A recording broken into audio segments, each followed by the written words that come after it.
dia antara PTN, swasta ataupun sekolah tinggi sama aja kan gitu, bahwa dia penunjukan sebagai sarjana gitu. Cuma lulusannya Betul, betul. dari mana-mana. Iya sih. Ini Pak Mario Oh, udah kalau gitu gabung nih. saya ambil yang BNSP aja. Kenapa lebih simpel atau gimana Pak? Ya, jadi lebih simpel dan lebih murah kan Oh sebenarnya. iya, Kalau K3 umum Kemenaker itu mahal sekali gitu loh. iya. Kemarin ambil 9 juta kalau nggak salah. Oh gitu. Gila, mahal banget kan. Ya Iya, memang sih agak dua mahal Pak, ya. minggu. Kemenaker agak mahal. Iya, dua minggu di hotel gitu. Ya enak sih Ya. gitu ibaratnya. Cuma ya tetap aja. Oh, 9 juta ya lumayan, Pak. Kakak saya 2008 itu udah 6 juta ya, berarti wajar sih segitu. Apalagi kan harus menginap di hotel, menyiapkan ininya ya, apa, Oh, akomodasi. kalau nginep di hotelnya sih ya jadi enak banget sih. Jadi, iya. Jadi gede sekali kalau nginep di hotel sana. Jadi. Nah, ini ada online, wah saya bilang ambil aja kata kakak kan udah jangan diinggain gitu, harus harus diambil Iya bener sih. karena murah kan. Yang on yang online ini ibaratnya membantu sekali karena isi Iya. materinya sama aja kan Ya, materi ibaratnya. sama ya, cuma Materi saat di mungkin kelas gitu. bedanya adalah nggak bisa praktek observasi lapangan gitu. Ya benar ya, nggak praktisnya Bedanya sih itu kurang aja. sih. Tapi kan dari pengalaman ya Pak ya, mungkin sudah Iya pengalaman di dari kerja. pengalaman nggak bener sih. Kecuali kalau fresh graduate ngambil mungkin belum ada bayangan ya. Tapi Ya, kalau ibaratnya bengong kita dia. udah kerja sih, ya kalau kita udah kerja sih ya aman-aman aja sih. Kita Ya, udah tahu kan kondisi lapangan seperti apa. kerja sehari-hari apa ya. Iya udah kerja sehari-hari sih jadinya gitu. Pernah Gabung di waktu itu mana? di kelas itu ya Pak Gabung di mana Pak sekarang? perusahaan atau Ya tempat kerja kan? perusahaan, ya tempat kerja. Saya sekarang freelance Pak. Oh freelance. Backgroundnya Iya. dari safety semua Pak atau Saya engineering? K3. Oh Saya gitu. K3 sama Electro Engineering Oke oke. Siap. gitu. Sekarang ngisi ngisi public speaking aja. Banyakin sertifikat Pak biar enak ya. Iya makanya itu banyak sertifikat jadinya. Ini kayaknya mau ngambil TOT lagi habis ini. TOT ya. Bapak yang ambil TOT, TOT ya training of trainer berarti dari Iya BNSP training of juga ya. trainer ya. Iya BNSP juga deh. Kayak ngambil di Indo Training juga sih. Indo training. Mau ikut Saya yang TOT 15 Juni apa ya? Iya, tapi saya belum bayar, Pak. Pak Mario mau nanya ini.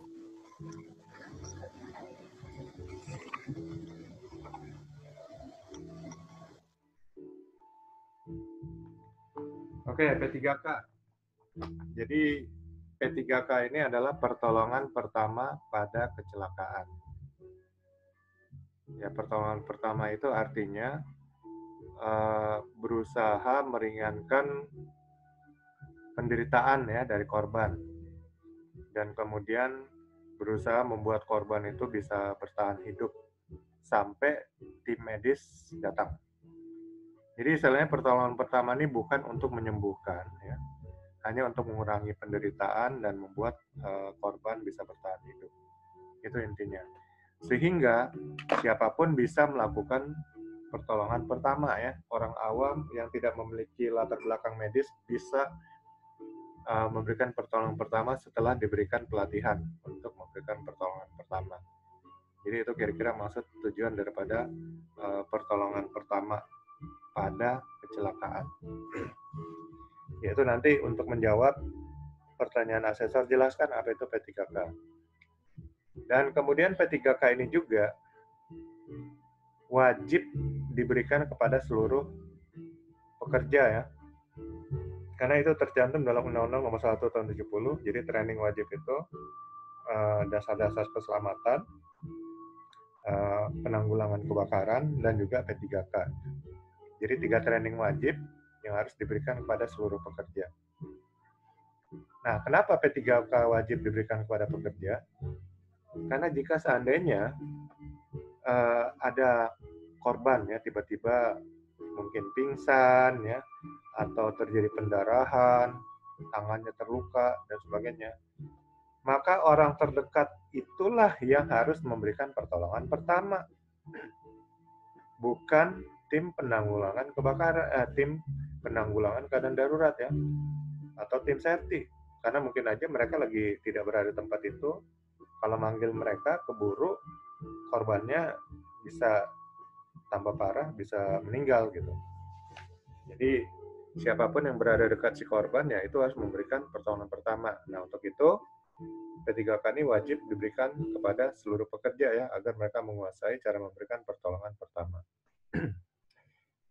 Ya, contoh pertolongan pertama, kalau ada orang luka terpotong umpamanya, ya, darahnya ngucur kayak air mancur, yaitu orang yang berada dekatnya harus segera memberikan pertolongan. Mungkin langsung ngambil kain bersih ya, atau apapun ya, atau mungkin baju lah kalau nggak ada kain yang ini, langsung diikat ya, diikat bebat kuat gitu, maksudnya dengan apa, balut tekan gitu, aliran darahnya bisa berhenti. Kalau nggak, dia akan ngucur terus dan si korban akan kehabisan darah. Jadi langsung dibebat ya, bebat kuat gitu, dan langsung telepon tim medis rumah sakit terdekat atau tim penanggulangan keadaan darurat ya, bagian P3K. Dan mereka datang ya. Nah, mereka ini yang akan langsung untuk menangani si korban dan kemudian membawanya ke rumah sakit terdekat. Jadi kita memberikan pertolongan pertama, itu contohnya ya, contoh pertolongan pertama. Ya, contoh lainnya adalah mungkin orang terjatuh lalu patah tulang ya. Ya, untuk meringankan penderitaannya, kita memberikan apa? Kita jaga sampai tangan atau kaki yang patah itu jangan bergerak ya. Ya, caranya mungkin dibalut dengan kayu ya, sejajar dengan tangan atau kakinya, dan kemudian diikat sehingga dia nggak, kalau bergerak dikit itu tulangnya nggak akan melukai dagingnya gitu. Yang kita jaga tungguin dia sampai tim medis datang. Lalu kalau yang pingsan, ya ini ada metode namanya DRCAB ya, yaitu danger ya. Kita lihat dulu apakah ada bahaya sebelum memberikan pertolongan ya. Kalau ada bahaya, kita kendalikan dulu ya resikonya.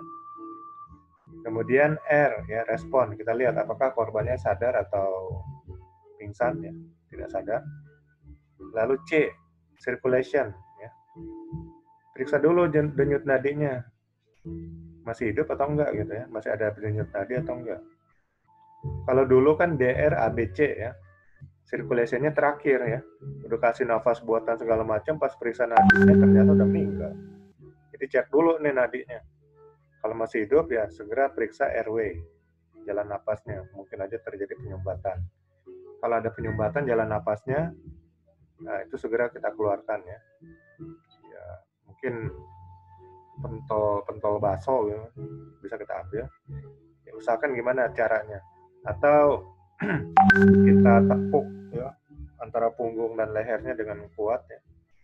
Biasanya akan ada tekanan udara di paru-paru. Kalau belum juga bisa ya kita tekan diafragmanya ya.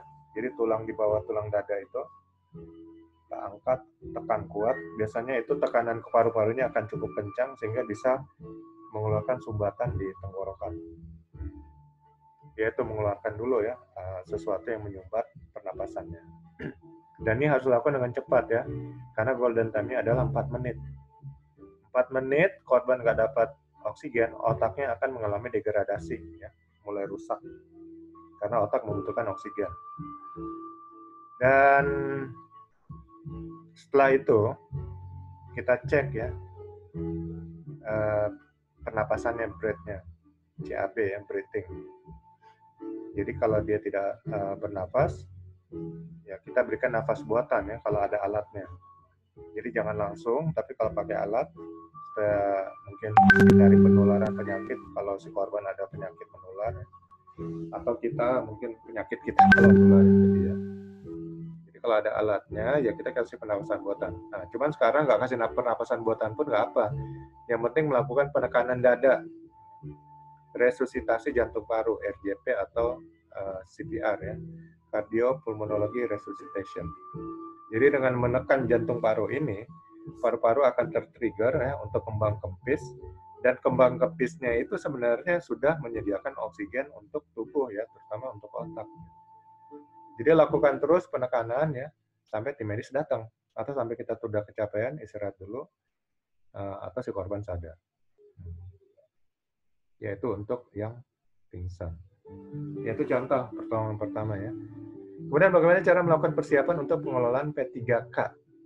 Ya, persiapannya seharusnya adalah skill-nya ya, skill and knowledge-nya dulu ya, pelatihan-pelatihan, dan kemudian peralatan-peralatan untuk P3K ya, kotak P3K dan sebagainya. Dan juga ya mungkin persiapan mental ya. Jadi dengan persiapan mental ini caranya adalah dengan latihan-latihan sering mungkin ya, untuk memberikan pertolongan pertama supaya itu tadi saya bilang, sesuatu yang diulang-ulang itu nanti yang bekerja itu bukan otak sadar lagi, karena otak sadar ini banyak mikir, banyak keraguan. Tapi kalau otak bawah sadar itu udah respon, udah refleks gitu. Jadi dengan melakukan berulang-ulang maka akan terjadi hal yang refleks dan kita bisa melakukan pengelolaan P3K itu dengan cepat dan tepat. Kemudian asesor akan tanya mungkin bagaimana cara melaksanakan pengelolaan P3K.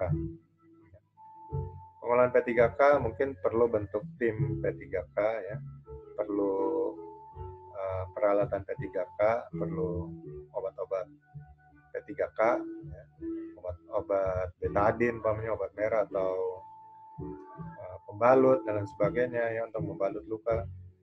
Nah itu hal-hal yang mungkin sering terjadi kecelakaan. Nah, itu yang harus disediakan dalam kotak P3K.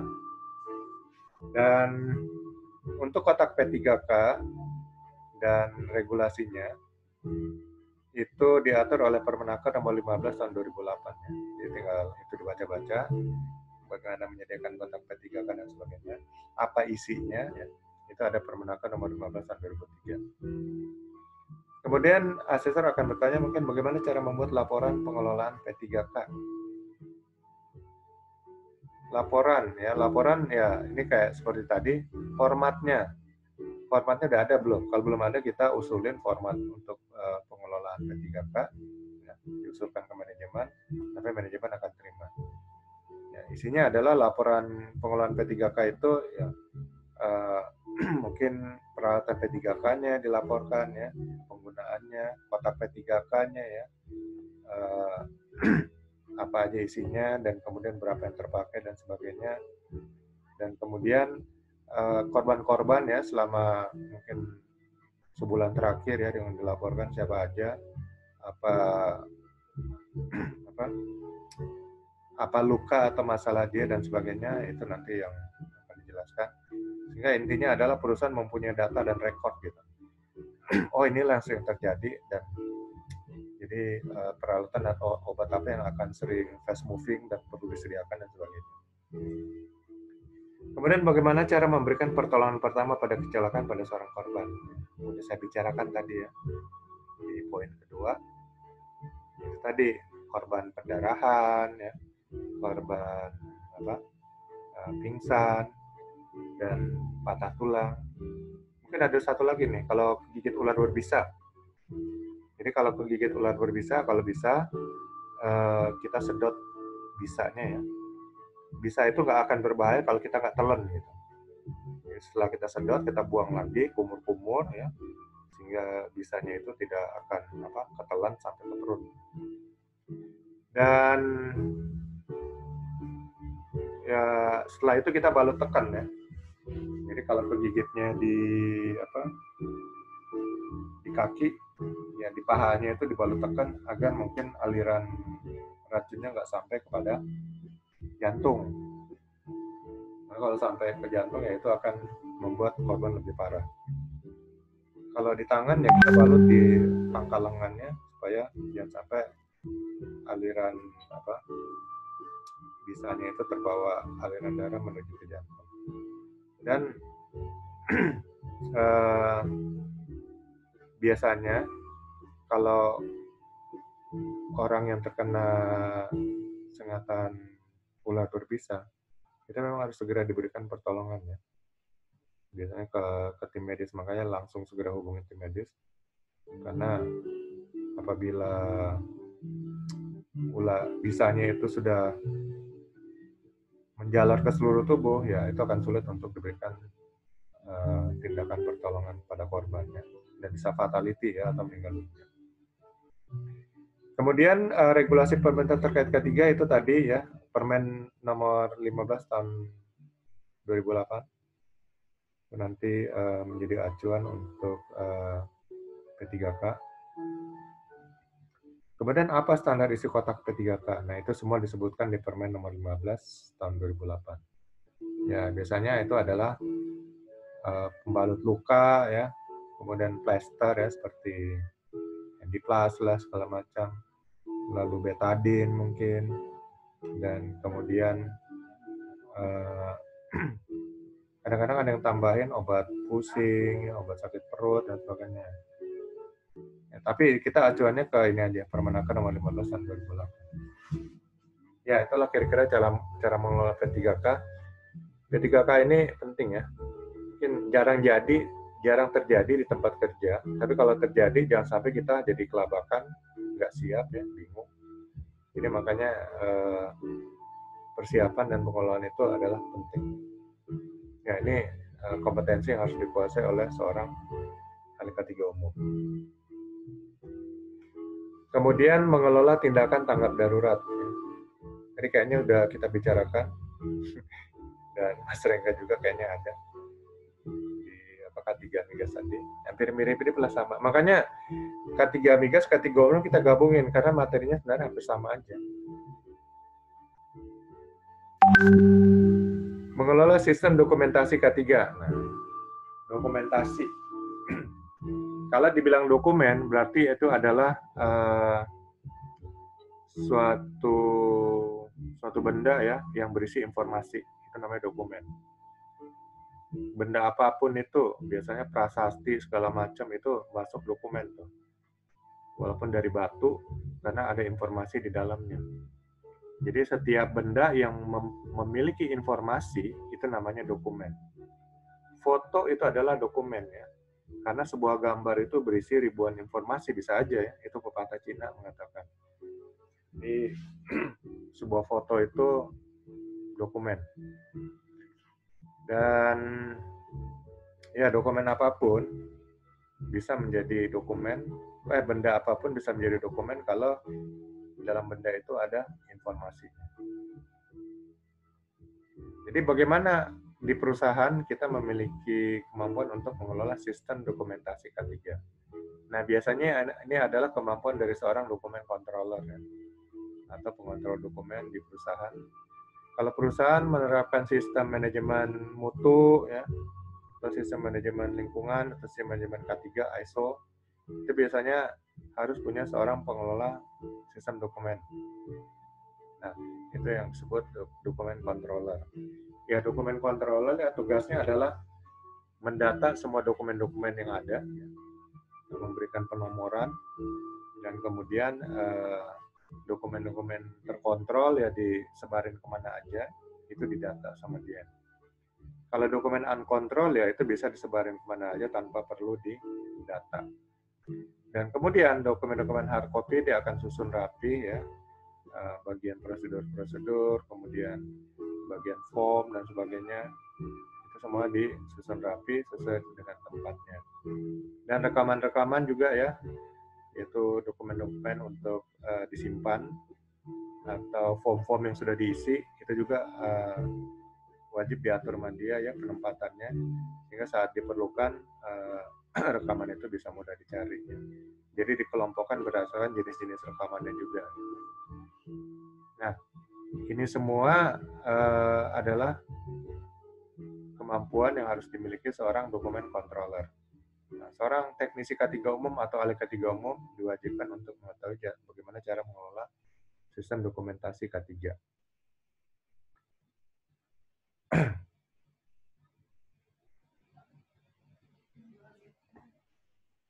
Ini pertanyaannya salah kayaknya. Kayaknya belum saya bikin nih. Mengelola sistem dokumentasi K3.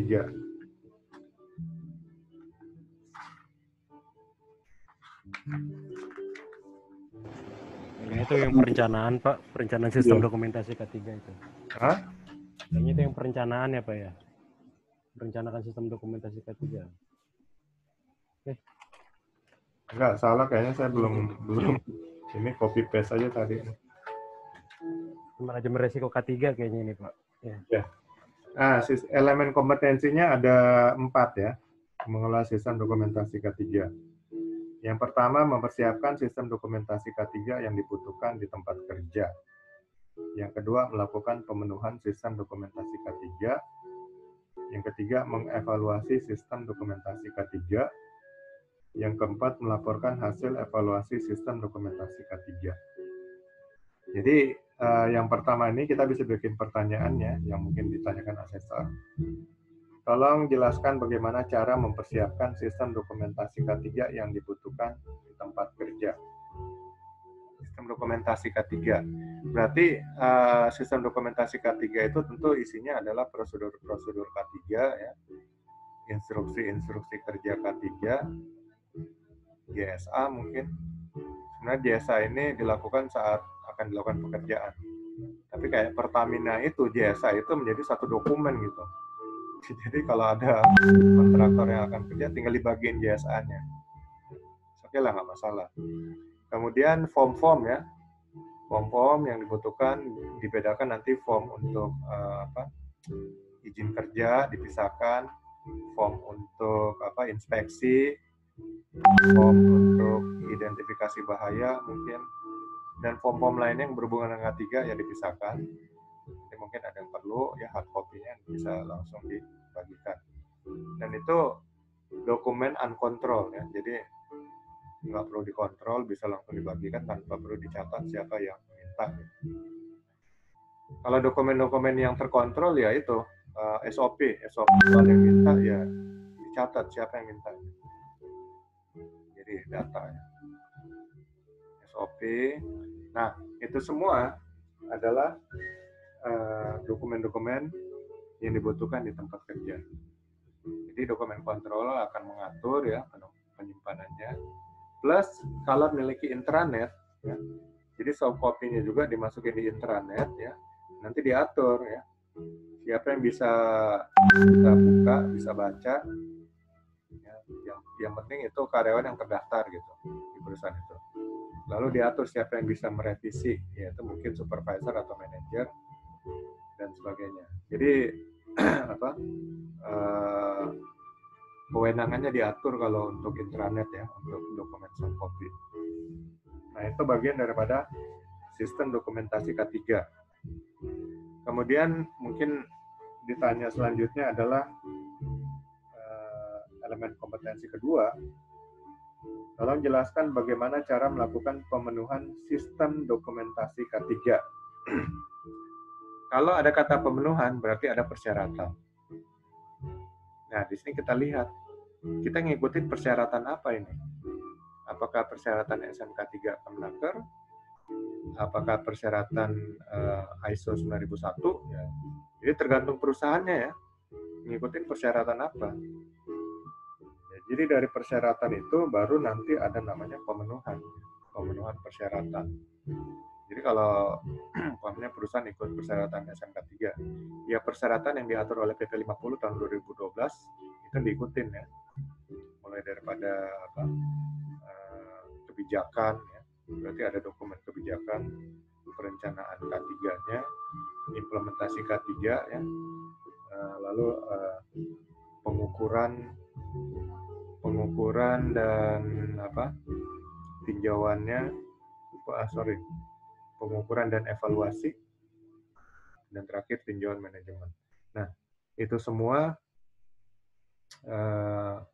bagian dari pemenuhan untuk sistem dokumentasi. Jadi situ dokumen-dokumennya adalah dokumen kebijakan ya, dokumen perencanaan, mungkin dokumen HIRA juga ya, matriks resiko ada situ. Lalu dokumen identifikasi peraturan perundang-undangan K3 ya. Kemudian dokumen organisasi K3, mungkin P2K3 dan sebagainya. Lalu dokumen untuk prosedur-prosedur ya. Dokumen lisensi-lisensi K3 dari para pekerja, dan sertifikat-sertifikat pelatihan internal dan sebagainya. Nah, itu semua bagian dari dokumentasi untuk memenuhi pemenuhan sistem dokumentasi K3. Atau yang dimaksud pemenuhan sini adalah persyaratan yang ditentukan sendiri oleh perusahaan ya. Oke, dokumen K3 perusahaan ini ya sudah ditentukan oleh manajemen. Nah, itulah bagian dari pemenuhan yang harus dilakukan oleh dokumen controller atau ahli K3 umum juga yang mungkin melakukan pengelolaan juga sistem dokumentasi. Dan juga dibuat SOP pengendalian resiko ya berdasarkan standar yang ingin diatur oleh perusahaan. Itu bagian dari pemenuhan sistem dokumentasi K3.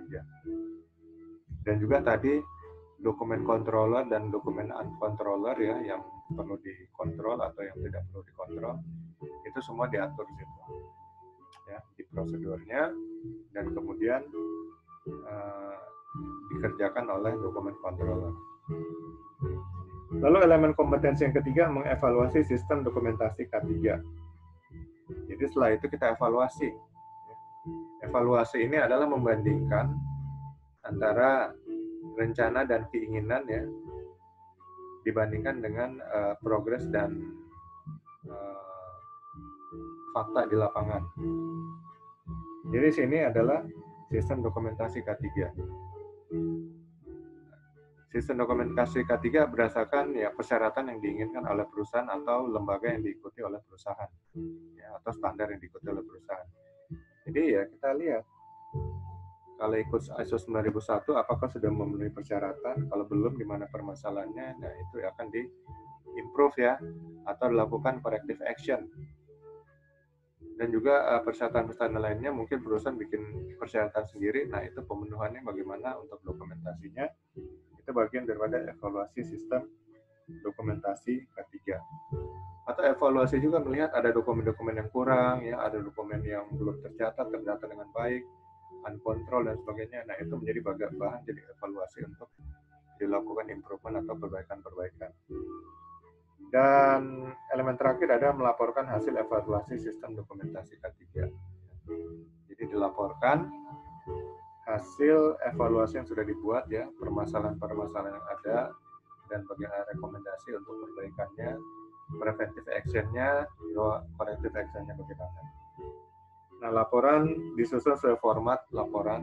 Kalau belum ada, diusulkan untuk format laporan ya ke manajemen sampai setujuin. Next-nya ya tinggal buat sesuai dengan format laporan yang sudah disetujui.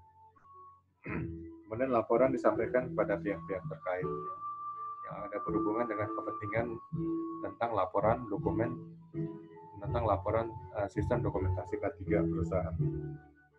Kemudian laporan itu diarsip ya untuk jadi catatan bagi pengelola dokumen. Pengelola dokumen dan juga bagi perusahaan. Oke, itu semua materi daripada teknisi K3 umum ya.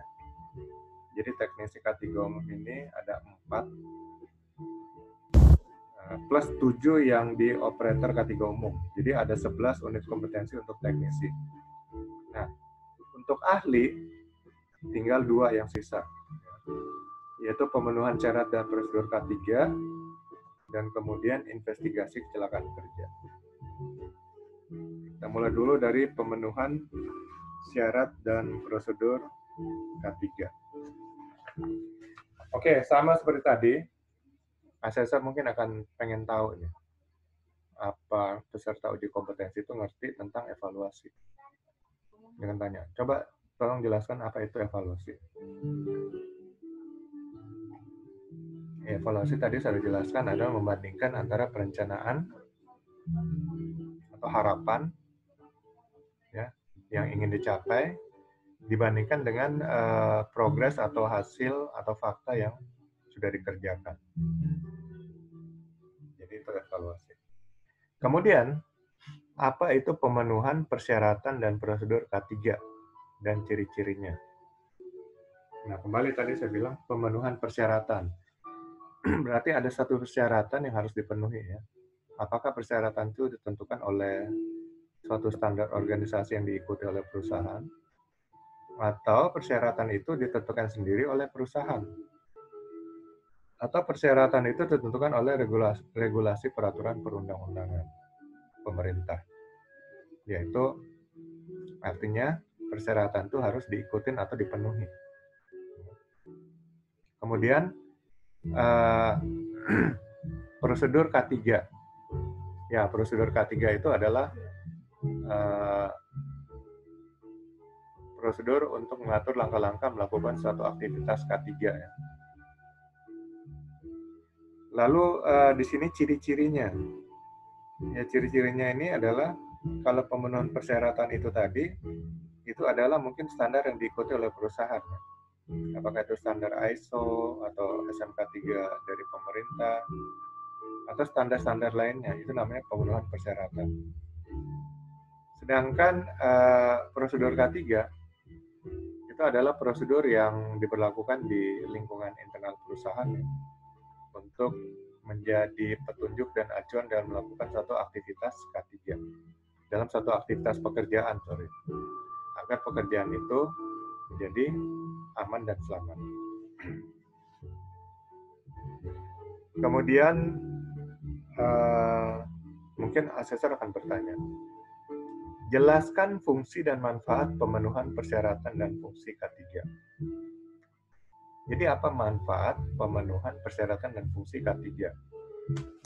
Manfaatnya adalah kalau kita ikutin suatu standar, ya, kita penuhi persyaratannya, maka kita sudah memenuhi arah dan tujuan daripada standar tersebut ya, atau sistem. Sistem adalah kumpulan standar ya. Jadi dengan memenuhi persyaratan itu kita sudah memenuhi arah dan tujuan, dan berarti kita akan berusaha sampai kepada harapan yang diinginkan dengan dibuatnya persyaratan atau standar tersebut ya. Sehingga kalau dalam bidang K3 artinya kita akan melakukan satu fungsi operasional yang aman, sehat, dan selamat sesuai dengan fungsi dari K3 tersebut. Ya itu ya. Jadi fungsi dan manfaat pemenuhan persyaratan dan fungsi K3. Nah, ini baru masuk ke elemennya nih. Jadi tadi pertanyaan pendahuluan mungkin dari asesor untuk melihat apakah peserta uji kompetensi ini mengerti ya tentang kalimat ya, kalimat yang ada di unit kompetensi ini. Nah, dia akan tanyakan, tolong jelaskan bagaimana caranya mempersiapkan persyaratan dan prosedur K3 yang digunakan dalam pelaksanaan pekerjaan. Cara mempersiapkan persyaratan dan prosedur K3 yang digunakan dalam pelaksanaan pekerjaan. Nah, di sini persyaratan K3. Kita masuk ke Undang-Undang Nomor 1 Tahun 70. Bahwa sebelum melakukan pekerjaan kita, di tempat kerja kita harus memenuhi syarat-syarat K3. Syarat-syarat K3 itu dimaksudkan agar tempat kerja itu menjadi aman. Ya. Jadi contohnya salah satu syarat K3 adalah memakai APD yang sesuai dan kemudian menyediakan peralatan yang berfungsi dengan baik ya, dan bisa dioperasikan dengan tepat dan benar ya oleh operator. Lalu syarat K3-nya itu adalah memenuhi unsur sanitasi, kebersihan ya dan kesehatan ya, tempat kerja, kerapihan ya, housekeeping-nya dan sebagainya. Itu merupakan syarat-syarat K3. Lalu bagaimana memenuhi syarat-syarat K3 ini? Ya, kita atur dalam prosedur K3. Nah, jadi antara syarat dan prosedur ini akan saling berhubungan. Jadi persyaratan dibuat supaya aktivitas dan tempat kerja tersebut menjadi aman dan selamat. Lalu bagaimana cara memenuhi persyaratan? Kita buatlah dalam satu bentuk prosedur ya. Ini semacam juklak juknisnya lah istilahnya. Jadi bagaimana caranya mempersiapkan? Ya, ini memerlukan suatu tim ya yang akan menyiapkan persyaratan-persyaratan K3 apa yang diperlukan dalam tempat kerja kita ya. Ya tentunya kita sudah lakukan HIRA dulu, identifikasi bahaya penilaian risiko, sehingga kita akan bisa mengetahui bahaya dan risikonya. Dan kalau sudah mengetahui bahaya dan risiko, maka kita bisa menentukan syarat-syarat K3, lalu prosedur K3 yang akan kita gunakan dalam pelaksanaan pekerjaan ya di tempat kerja tersebut. Kemudian asesor mungkin akan bertanya, jelaskan bagaimana caranya memastikan penerapan persyaratan dan prosedur K3 dalam pelaksanaan pekerjaan. Memastikan. Jadi tentunya dibuat juga ya job description-nya ya, sehingga pekerja tahu nih persyaratan K3 dan prosedurnya. Job description pada pekerja sehingga mereka tahu, dan kemudian sosialisasilah persyaratan dan prosedur K3 ya pada setiap pekerja sesuai dengan fungsi dan pekerjaan mereka. Dan memastikan adalah dengan membuat sosialisasi itu daftar hadir. Jadi kan sudah pasti, wah nih dia sudah hadir. Yang nggak hadir ya ketahuan siapa.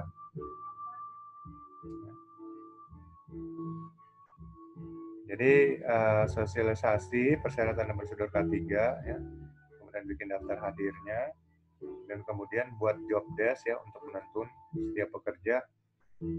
Dan dalam job desk itu juga dicantumkan bagaimana persyaratan dan prosedur K3 dalam menerapkan pekerjaan mereka. Yang terakhir adalah jelaskan bagaimana caranya melaporkan hasil penerapan persyaratan dan prosedur K3 dalam pelaksanaan pekerjaan. Ya, ini kembali formatnya ya. Format untuk apa? Pelaporannya apakah sudah disediakan formatnya. Kalau belum ada, kita buat format untuk pelaporan hasil penerapan persyaratan dan prosedur K3-nya. Dan kalau sudah setuju manajemen ya kita akan lakukan laporan berkala sesuai dengan format tersebut. Lalu laporan ini dikirimkan kepada pihak-pihak terkait ya, pada atasan mungkin juga, atau juga top manajemen mungkin butuhkan ya kita akan laporkan. Bentuk pelaporannya bisa bentuk dalam hard copy, tapi sekarang diharapkan jangan dalam hard copy ya. Ya lebih baik dalam bentuk soft copy, intranet mungkin, atau apa lewat email dan sebagainya. Jadi untuk tidak terlalu banyak juga ya dokumen-dokumen hard copy gitu maksudnya. Tapi kalau seandainya dibutuhkan hard copy ya kita akan laporkan dalam bentuk hard copy. Ya ini pemenuhan syarat dan prosedur K3. Jadi ada syarat K3, lalu bagaimana memenuhi syarat itu dilakukan dalam bentuk prosedur K3. Lalu bagaimana supaya pekerja tahu syarat dan prosedur K3, yaitu dicantumkan dalam job description mereka. Dan kemudian bagaimana supaya mereka kita yakini benar-benar paham, kita adakan sosialisasi ya, plus daftar hadir yang ditandatangani oleh yang hadir. Jadi kita bisa tahu mereka sudah paham belum ya syarat dan prosedur K3 yang harus mereka ikuti.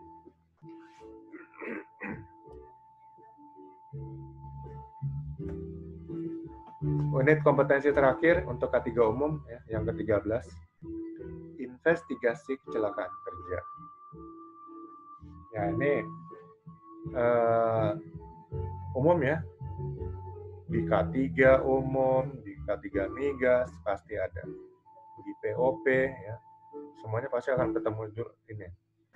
Kecelakaan kerja itu adalah ya, suatu peristiwa yang tidak dikehendaki dan tidak diharapkan dan tidak direncanakan ya, yang terjadi dan dapat menimbulkan kerugian. Jadi tidak diharapkan, tidak direncanakan. Kalau diharapkan, ya ini mungkin bisa masuk kriminal ya, atau direncanakan, itu bisa namanya kriminal.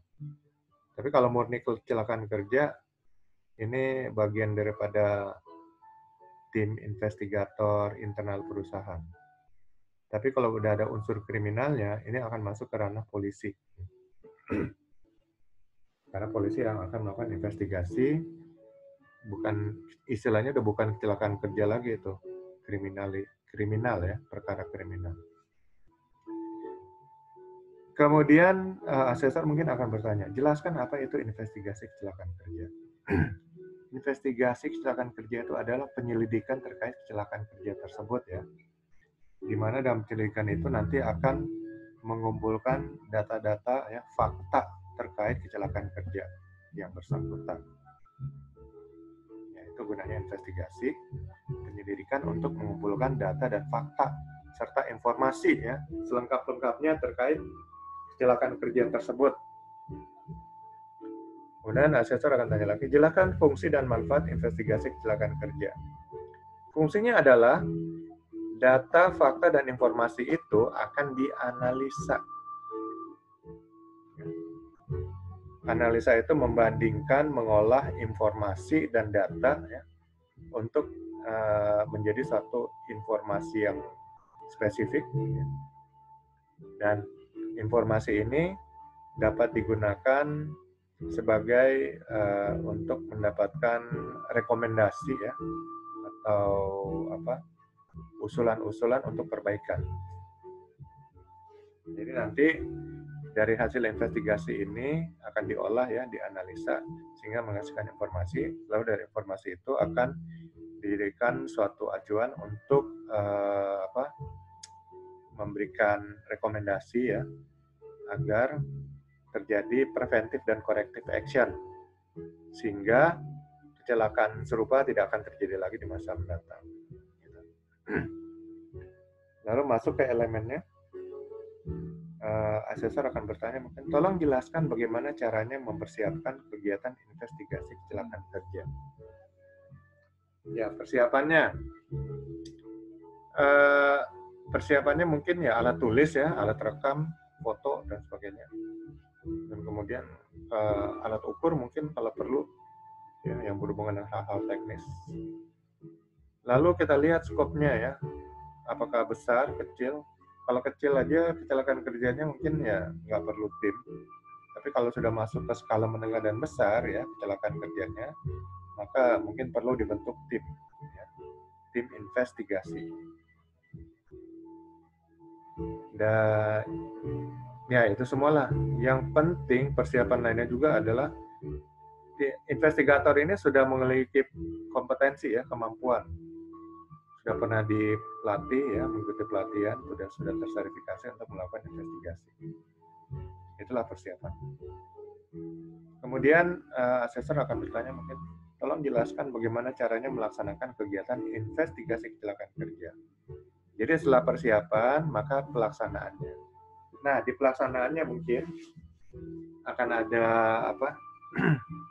foto-foto ya, foto-foto di TKP atau TKK tempat kejadian kecelakaan, foto korban ya, posisi korban, foto peralatan yang dipakai ya, dan lain sebagainya, atau lingkungan sekitar area tempat terjadi kecelakaan.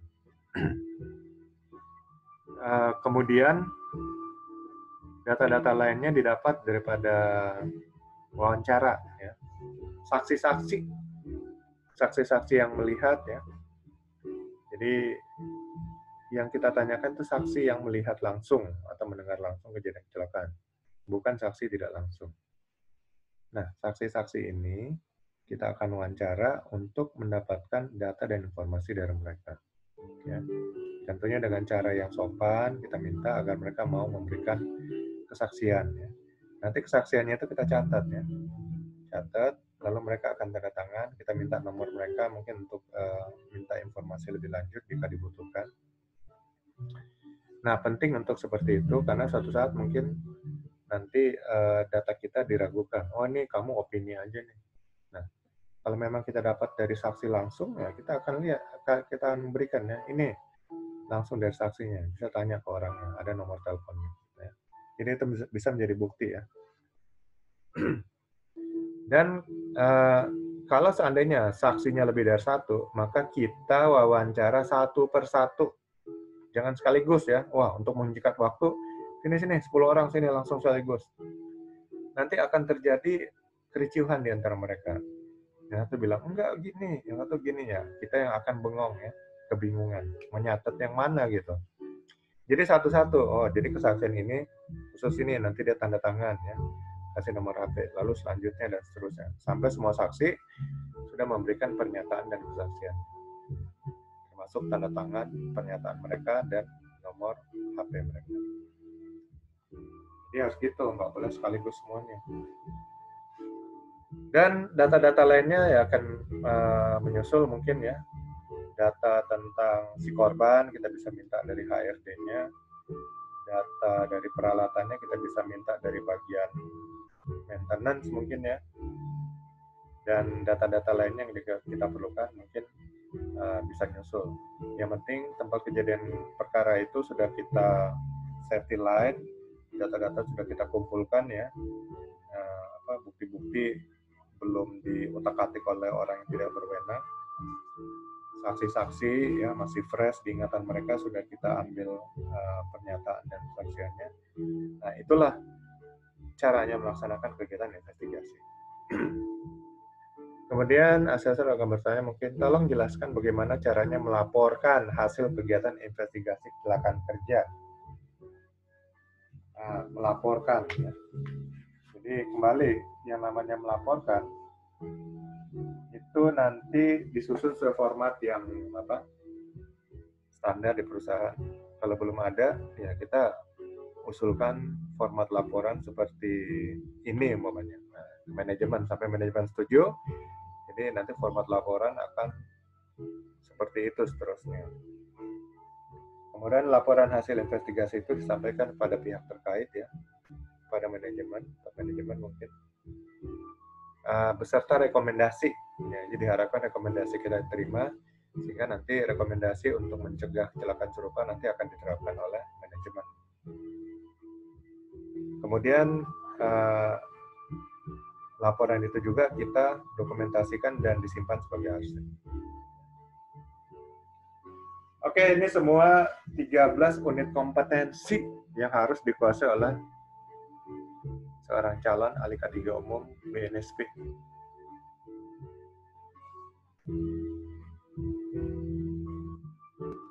Ya, gimana Pak Rengga? Sudah semuanya kita bahas. Jadi tinggal siap-siap untuk uji kompetensi. Ada hari besok ya Pak ya, berarti untuk tanya jawab ya Pak ya. Untuk latihan aja. Pemantapan ya, pelatihannya. Oke. Yang penting nanti langsung ke asesornya. Tapi rata-rata lulus semua sih yang angkatan-angkatan kemarin. Lebih general. Itu ada pertanyaan, ya ini kan sudah dibahas ya satu persatu. Dia sampai,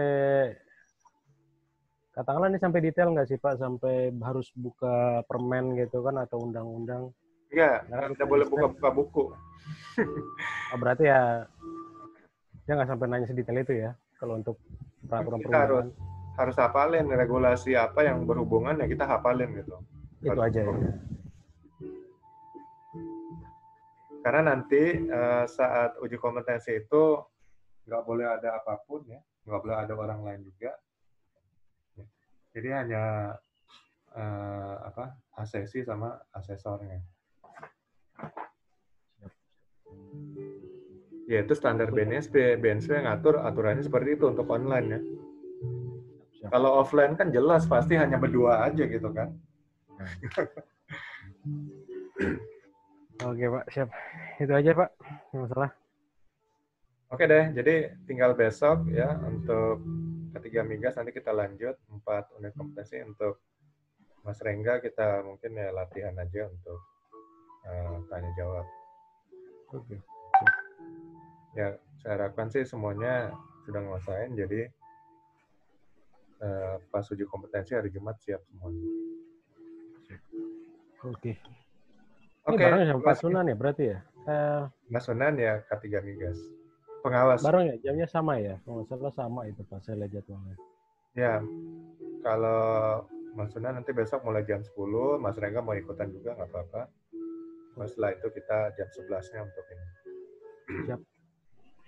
Oke, Pak Mario, makasih. Terima kasih Mas Rengga, Mas Sunan. Sama-sama. Ya, ketemu lagi besok. Ya, makasih banyak Pak Mario. Terima kasih semua. Terima kasih.